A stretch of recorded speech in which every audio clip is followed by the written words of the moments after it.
ബഹുമാനം, ഇതുവരെ വളരെ കട്ടിയുള്ള കാര്യങ്ങളൊക്കെ പറഞ്ഞുകൊണ്ട് കുറച്ച് ലൈറ്റായ ഒരു കാര്യത്തിലോട്ട് ഞാൻ ആദ്യം പോവാം. നമ്മുടെ ഈ ലോകത്ത് കാണുന്ന ജീവികളിൽ വളരെ ചെറിയൊരു ജീവിയാണ്. ശരിക്കും പറഞ്ഞാൽ മനുഷ്യൻ ആ ജീവി കൊണ്ടുവരുന്ന മറ്റൊരു ജീവിയുടെയും ആഹാരം നമ്മൾ കഴിക്കത്തില്ല. ജീവികളെ കഴിക്കും, അത് എന്തിനേയും കഴിക്കും. പക്ഷെ ആ ജീവി കൊണ്ടെത്തിരുന്നു തേനീച്ച, അണിയി. ഈ തേനീച്ചയെ പറ്റി നമ്മൾ നോക്കുമ്പോൾ അതിലൊരു 3-4 പ്രത്യേകത. അതില് ഒന്ന്, അതിങ്ങനെ ഈ കമ്മ്യൂണിക്കേറ്റ് ചെയ്യുന്നത് അവരുടെ ഹോർമോൺസിന്റെ വ്യത്യാസത്തിനൊപ്പം ഒരു ഡാൻസ് ഉണ്ടെന്നാ പറഞ്ഞു, വാഗൽ ഡാൻസ് എന്നാ പറയുന്നത്. തേനീച്ച എങ്ങനെ ഡാൻസ് ചെയ്യുന്നതായിരിക്കും നിങ്ങൾ ആലോചിക്കുന്നത്. അതിന്റെ കയ്യിൽ കാലും മുകളിലോട്ടും താഴോട്ടും 2 സൈഡിലോട്ടും മാറ്റി ഇത്രയുണ്ട്. അതാണ് കമ്മ്യൂണിക്കേഷൻ. തേൻ എവിടെയുണ്ട് എന്ന് മറ്റ് തേനീച്ചകൾക്ക് മെസ്സേജ് കൊടുക്കുന്ന അങ്ങനെയാണ്. രണ്ടാമതൊരു എലമെന്റ്, അമേരിക്കയിൽ മാത്രം 130 ക്രോപ്സ് ഈ തേനീച്ചകളുടെ പോളിനേഷൻ കൊണ്ടാണ് നിലനിൽക്കുന്നത്. ഇല്ലെങ്കിൽ ഈ ക്രോപ്സ് ഇല്ല. വേറൊന്ന്, ഈ ഇതുങ്ങൾക്ക് 5 കണ്ണുണ്ട്. 2 കണ്ണ് സാധാരണ നമ്മൾ കാണാമല്ലോ. വേറെ 3 കണ്ണ് അതിന്റെ തലയുടെ മേലെയുണ്ട്. അതെന്തിനാന്ന് വെച്ചാൽ സെൻസ് ചെയ്യാൻ, പ്രകാശം എവിടുന്ന് വരുന്നു എന്ന് സെൻസ് ചെയ്യാൻ. ഇനിയുള്ള 2 കാര്യങ്ങൾ ഇതിനേക്കാൾ പ്രധാനപ്പെട്ടതാണ്. ഒന്ന്, ഈ തേനീച്ച അതുങ്ങൾക്ക് 2 വയറുണ്ട്. നമുക്ക് തോന്നാല്ലേ നമുക്കും അങ്ങനെ ഉണ്ടായിരുന്നെങ്കിൽ. ഈ 2 വയറില് ചെറിയ വയർ അതിനുള്ളതാണ്, അതിന്റെ ആഹാരം. അത് എന്താ പറയുക, അത് ഡൈജസ്റ്റ് ചെയ്യാൻ പറ്റില്ല. മറ്റേ വയറ് ഇത് സംഭരിക്കുന്ന നെക്ടർ, അതായത് നമ്മൾ ഈ പൂവിൽ നിന്നൊക്കെ എടുക്കുന്ന തേൻ കൊണ്ടുപോകാനാണ്. അങ്ങനെ 2 വയറാണ്. ഏറ്റവും അവസാനത്തത് ഈ തേനീച്ചകളിൽ വർക്കർ ബി. അവിടെ നമ്മളെപ്പോലെ ആണുങ്ങളല്ല വർക്ക് ചെയ്യുന്നത്, അല്ലെങ്കിൽ കൂടുതൽ ഇപ്പോൾ സ്ത്രീകളൊക്കെ അതിന് മുമ്പിൽ വായിക്കാം. അവിടെ സ്ത്രീകൾ മാത്രമാണ് ജോലി ചെയ്യുന്നത്. ഈ വർക്കർ ബി, അവർക്ക് ഒരു മുള്ളും സ്റ്റിങ്, അത് വല്ലാത്ത രീതിയിൽ അത് എംബഡഡ് ആണ്. അത് ശരീരത്തിൽ നിന്ന് അത് പോയാൽ തേനീച്ച അപ്പോ ചത്തുപോകും. എന്ന് പറഞ്ഞാൽ അതൊന്ന് കുത്തിയാൽ, ഈ സ്റ്റിങ് ഒന്ന് സ്റ്റിങ് ചെയ്താൽ അതോടെ ആ തേനീച്ച അതിന്റെ ജീവിതം അവസാനിക്കുക. ഞാനിത് പറയാൻ കാരണം, നമ്മൾ തൊഴിലാളികളുടെ കാര്യം എടുത്താൽ സമാനമാണ് എന്ന് എനിക്ക് പലപ്പോഴും തോന്നിയിട്ടുണ്ട്. നമുക്ക് ഈ സമൂഹത്തിൽ നിലനിൽക്കാൻ നമ്മുടെ 2 കണ്ണ് പോരാ, നമുക്ക് 5 കണ്ണും വേണം. ഈ ലോകത്തിൽ നടക്കുന്ന മുഴുവൻ മാറ്റങ്ങളെ സെൻസ് ചെയ്യാൻ കഴിയുന്ന സാധാരണ ഇല്ലാത്ത 3 കണ്ണുകൾ തേനീച്ചയ്ക്കുള്ളത് പോലെ ഉണ്ടെങ്കിൽ മാത്രമാണ് നമുക്ക് നിലനിൽക്കാൻ കഴിയും. 130 ക്രോപ്സ് നിലനിൽക്കണമെങ്കിൽ, അഥവാ ഉണ്ടാവണമെങ്കിൽ എന്ന് പറഞ്ഞാൽ ആഹാരം കിട്ടുന്നത്, അത് ഉണ്ടാവണമെങ്കിൽ ഈ തേനീച്ച വേണമെന്ന് പറയുന്നത് പോലെയാണ്. വർക്കർ ഇല്ലെങ്കിൽ സമൂഹമില്ല. അതാണ് തൊഴിലാളി, അവനില്ലെങ്കിൽ സമൂഹമില്ല. ഡാൻസിനെ പറ്റി മാത്രം ഞാനൊന്നും പറയുന്നില്ല, പകരം നമുക്ക് മുദ്രാവാക്യം വിളിക്കാനായിരിക്കും. അതാണ് നമ്മളെ കൂട്ടിച്ചേർക്കുന്നത്. ആ മുദ്രാവാക്യത്തിന്റെ ആഴങ്ങളിലാണ് നമ്മുടെ ഐക്യവും നിൽക്കുന്നത്. അതൊരു ലൈറ്റായ കാര്യമായിട്ട് മാറ്റിവെച്ചാൽ ഇന്നത്തെ 2 കാര്യങ്ങൾ. ഒന്ന്, നമ്മുടെ വയർ. നമ്മൾ തേനീച്ചയുടെ ചെറിയ വയറാണ് അതിനു വേണ്ടിയിട്ടുള്ളത്. നമ്മുടെ അധ്വാനത്തിന്റെ ചെറിയ ശതമാനമാണ് നമുക്ക് വേണ്ടിയിട്ടുള്ളത്. ബാക്കി മുഴുവൻ ആർക്ക് വേണ്ടിയിട്ടാണ്? സമൂഹത്തിന് വേണ്ടിയിട്ടാണ്, എംപ്ലോയർക്ക് വേണ്ടിയിട്ടാണ്, രാഷ്ട്ര പുനർനിർമ്മാണത്തിന്. നമുക്ക് കിട്ടുന്നത് അതിന്റെ എത്രയോ. നേരത്തെ ഇപ്പോ സംസാരിച്ച വിനോദ് ബ്രാവൻ പറഞ്ഞല്ലോ, ഈ ഇതിനകത്ത് നമ്മുടെ ഷെയർ അല്ലെങ്കിൽ ഈ വാല്യൂ ആഡഡ് പ്രോഡക്ട്സ് വരുമ്പോൾ വരുന്ന കൂടുതൽ വരുമാനം വരുന്നതിൽ തൊഴിലാളിക്ക് കിട്ടുന്ന ഗുണം എത്രയോ ചെറിയ ശതമാനമാണ്. അവസാനത്തത് അതിന്റെ ഈ മുള്ള, അല്ലെങ്കിൽ നമ്മളിങ്ങനെ തേനീച്ച കുത്തുക എന്നൊക്കെ പറയാം, അതാണ്. വർക്കർക്ക് ഒറ്റ ആയുധമേ ഉള്ളൂ, അത് സ്ട്രൈക്കാണ്. റൈറ്റ് ടു സ്ട്രൈക്ക് ഒരു വർക്കറിന്റെ, ഒരു തൊഴിലാളിയുടെ ഏറ്റവും പ്രധാനപ്പെട്ട അവകാശമാണ്. പക്ഷെ ഇത് ഉപയോഗിച്ച് കഴിയുമ്പോൾ, അതുകൊണ്ടാണ് നമ്മളൊക്കെയും ഈ സ്ട്രൈക്കിലേക്ക് പോകുന്നത് ഏറ്റവും അവസാനമാണ്. ഏറ്റവും അവസാനം. കാരണം സ്ട്രൈക്കിലേക്ക് പോകുമ്പോൾ ആ മേഖല തകരുമെന്ന് നമുക്കറിയാം. ഒരു തേനീച്ച അത് കുത്തുന്നത് ഡിഫൻസിന് വേണ്ടി മാത്രമാണ്. നമുക്ക് നിലനിൽക്കാൻ വേണ്ടി മാത്രമാണ് നമ്മൾ സ്ട്രൈക്ക് ചെയ്യുന്നത്. നമ്മുടെ ജീവിതം അല്ലെങ്കിൽ നമ്മുടെ മേഖല അതിന് ബുദ്ധിമുട്ടുണ്ടാകുമെന്ന് അറിഞ്ഞതുകൊണ്ട് തന്നെ നിലനിൽക്കാൻ വേണ്ടി തേനീച്ച അതിന്റെ ജീവൻ ധരിച്ചുകൊണ്ട് കുത്തുന്നത് പോലെ തന്നെയാണ് ഈ സ്ട്രൈക്ക്.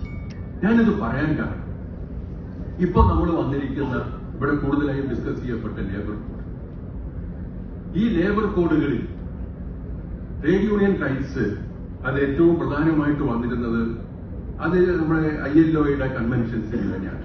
Convention 87, convention 98. അത് രണ്ടും നമുക്കൊക്കെ അറിയാം.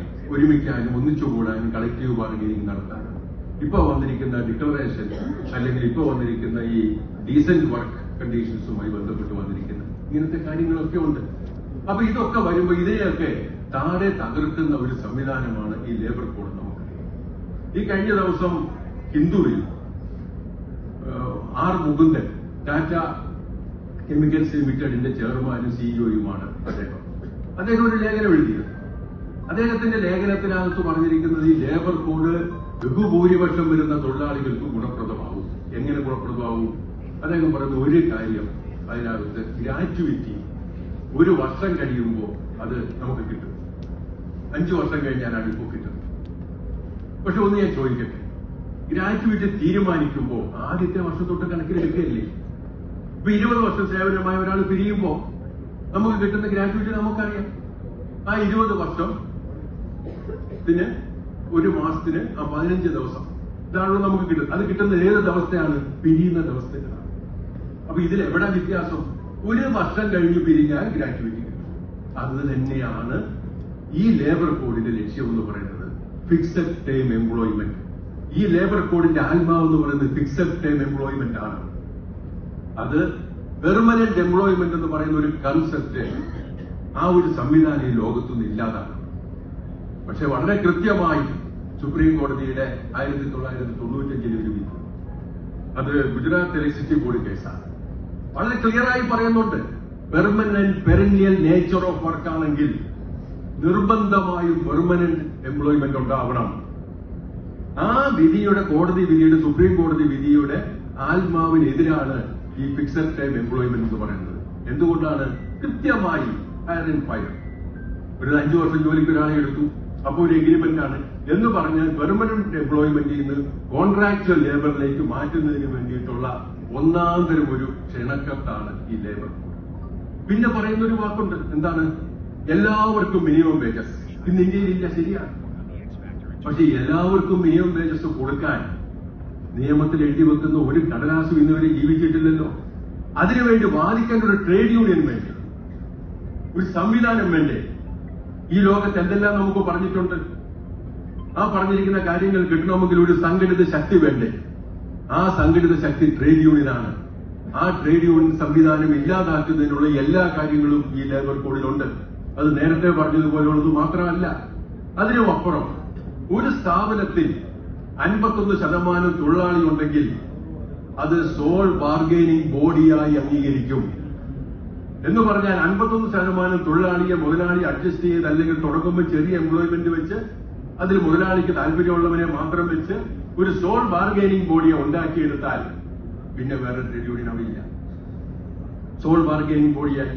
ഈ സോൾ ബാർഗൈനിങ് ബോഡി എന്ന് പറയുന്നത് നമ്മുടെ ഈ സംവിധാനത്തിനകത്ത് നേരത്തെ പറഞ്ഞ ട്രൈപാർട്ടി, ത്രികക്ഷി ചർച്ചകൾ. എന്തുകൊണ്ടാണ് പറയുന്നത്? അത് തൊഴിലാളിയുടെയും തൊഴിൽ ദാതാവിന്റെയും സർക്കാരും അടങ്ങുന്ന ഒരു ത്രികക്ഷി സംവിധാനം. ആ സംവിധാനം ഇന്ത്യ രാജ്യത്തുണ്ടായിരുന്നു. ILC, ഇന്ത്യൻ ലേബർ കോൺഫറൻസ് പറയട്ടെ, 2015 പ്രധാനമന്ത്രി അധ്യക്ഷനാണ്. 2015 ശേഷം ഇതുവരെ കൂടിയിട്ടില്ല. ഇതാണ് സ്ഥിതി.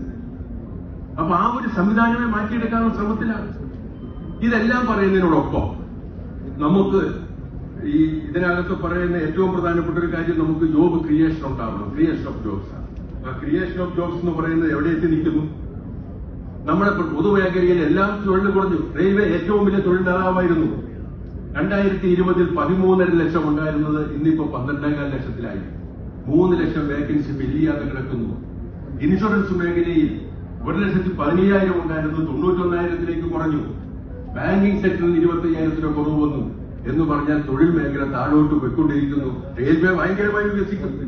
അപ്പൊ ഇങ്ങനെയൊക്കെ നിൽക്കുന്ന രീതിയിലേക്ക് കാര്യങ്ങൾ പോകുമ്പോൾ ഞാൻ കേരളത്തിലേക്ക് മാത്രം ഒന്ന് ചെറുതായിട്ടൊന്ന് നോക്കിക്കോട്ടെ. കേരളത്തിലെ വിഷന്റെ സ്ഥിതിയാണ്.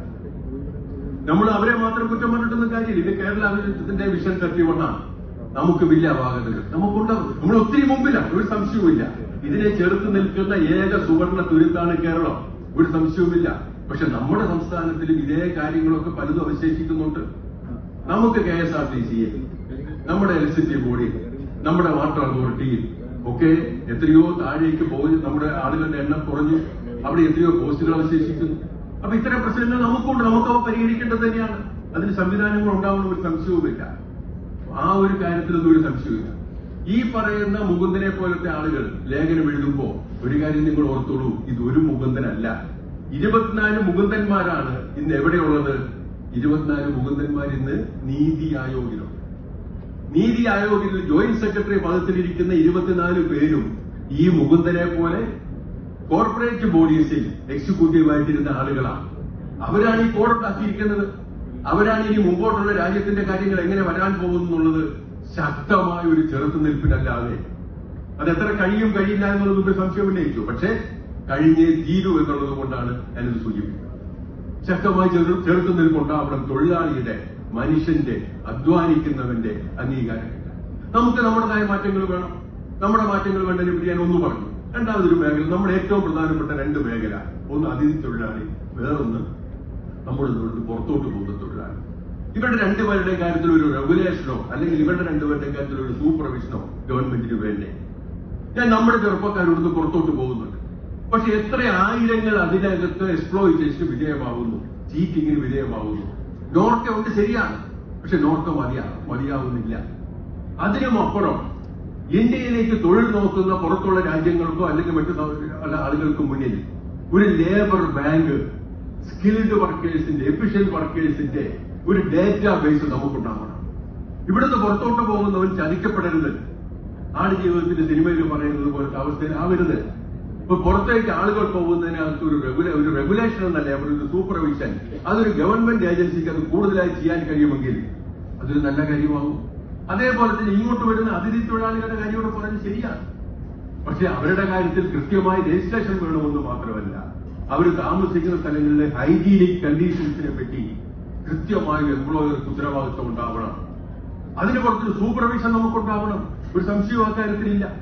കാരണം അത് അവരുടെയും ആരോഗ്യ മേഖലയെ ബാധിക്കും. ഇപ്പൊ എന്താ സ്ഥിതി? ഒരു അതിഥി തൊഴിലാളി മരിച്ചാൽ ഉടനെ എംപ്ലോയർ അവൻ ഡെഡ് ബോഡി കയറ്റി വിടുക. അവന് കോമ്പൻസേഷൻ ഇല്ല, അവന് മറ്റ് ആനുകൂല്യങ്ങളില്ല. അപ്പൊ ഇവര് അതിഥി തൊഴിലാളി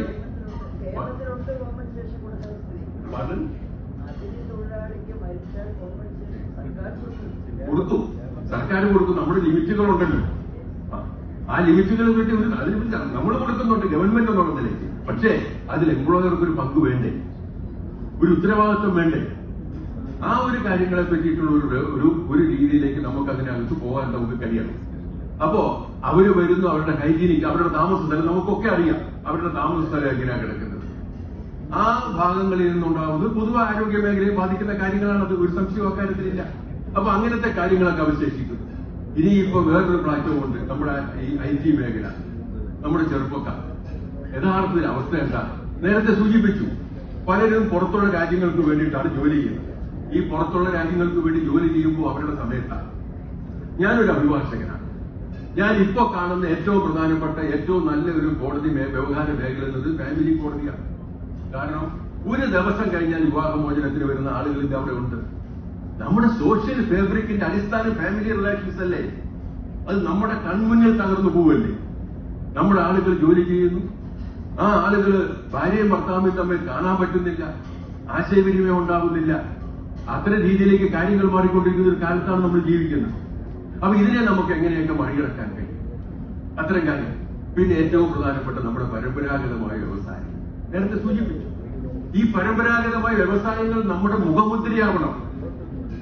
നമ്മുടെ കശുവണ്ടി അല്ലെങ്കിൽ നമ്മുടെ കയറ്, ഇതിനെയൊക്കെ നമ്മൾ സംരക്ഷിക്കാൻ കാത്തു സൂക്ഷിക്കുകയല്ല, ഇതിനെയൊക്കെ മാർക്കറ്റ് ചെയ്യാൻ നമുക്ക് കൂടുതൽ ഇതുണ്ടാവണ്ടേ? ഈ ലോകത്തിന് നിങ്ങൾ വേറെ ഏത് രാജ്യത്ത് പോയാലും ആ രാജ്യത്തിന്റെ സ്വന്തമായ പ്രോഡക്ട്സ്, അവിടുത്തെ സ്വന്തമായ ഭക്ഷണം, അതിനെ അവർ ഹൈലൈറ്റ് ചെയ്ത് കാണിക്കുന്നത് കാണും. നമ്മളെന്തിനാ ഇവിടെ മടിക്കുന്നത്, നാണിച്ചു നിൽക്കുന്നത് പോലെ നമ്മുടെ സമൂഹം അതിനെ ചെറുതായി കാണുന്നു. നമ്മുടെ പരമ്പരാഗതമായ വ്യവസായ മേഖലയെ വളർത്താൻ ടൂറിസവുമായി അതിനെ ശക്തമായി ബന്ധപ്പെടുത്തിയേ തീരുമെന്നുള്ള ചർച്ചയില്ല. ഇതെല്ലാം എന്റെ ഇപ്പൊ മണിയടി വന്നു, മണിയടിയുടെ കാലമാണ്. പക്ഷെ ഇവിടുത്തെ മണിയടി ഭീകരമാണ്, പറയാനില്ല. ഇനിയിപ്പോ അവസാനം ഞാൻ ഒരു കാര്യം, എനിക്ക് ഏറ്റവും ഇഷ്ടപ്പെട്ട ഒരു സാധനത്തെ പറ്റി കൂടെ ഒരു വാക്ക് പറഞ്ഞു. കാരണം നമ്മുടെ ചക്ക ഏറ്റവും നല്ലൊരു ബെസ്റ്റ് ഫുഡ് പ്രോഡക്റ്റ് നമ്മൾ എന്തുമാത്രം ഉപയോഗിക്കുന്നുണ്ട്. ഈ കേരളം അതിന്റെ സാധ്യതകളിൽ ചക്കയോട് ബന്ധപ്പെട്ട മുഴുവൻ സാധനങ്ങളും, അല്ലെങ്കിൽ ചക്ക പച്ചയ്ക്കാണെങ്കിലും പഴുത്താണെങ്കിലും അതിനെ പല രീതിയിലാണ്. ഞാൻ ബാംഗ്ലൂർ എയർപോർട്ടിൽ ഒരു ദിവസം വർഷങ്ങൾക്ക് മുമ്പ് 10-15 വർഷം മുമ്പ് ബാംഗ്ലൂർ എയർപോർട്ടിൽ ചെന്ന് എന്തെങ്കിലും കഴിക്കാൻ നോക്കിയപ്പോൾ ചക്ക പഴുത്തതിന്റെ വറുത്തത് അവിടുന്ന് കിട്ടി. എന്താ വരുന്നതെന്ന് ഞാൻ പറഞ്ഞില്ല. പക്ഷെ നമ്മുടെ ഇവിടുത്തെ ഒരു അവസ്ഥ ഞാൻ കൃത്യമായി അവസാനിപ്പിക്കാൻ ആഗ്രഹിക്കുന്നു. നമ്മുടെ പരമ്പരാഗതമായ വ്യവസായങ്ങൾ, നമ്മുടേതായ പ്രോഡക്ട്സ്, അതിനെ ഏറ്റവും വലുതായി കൊണ്ടുവന്ന് കൂടുതൽ തൊഴിൽ സാഹചര്യങ്ങൾ ഉണ്ടാക്കാൻ കഴിയുന്ന രീതിയിലും ഇന്നത്തെ ലേബർ കോഡ് ഉണ്ടാക്കുന്ന വെല്ലുവിളികൾക്കെതിരെ അതിനോട് പിടിച്ചു നിൽക്കാൻ ഇവിടുത്തെ തൊഴിലാളിക്ക് കഴിയുന്ന രീതിയിലേക്കും ഒരു വിഷൻ നമുക്കുണ്ടായേ തീരും.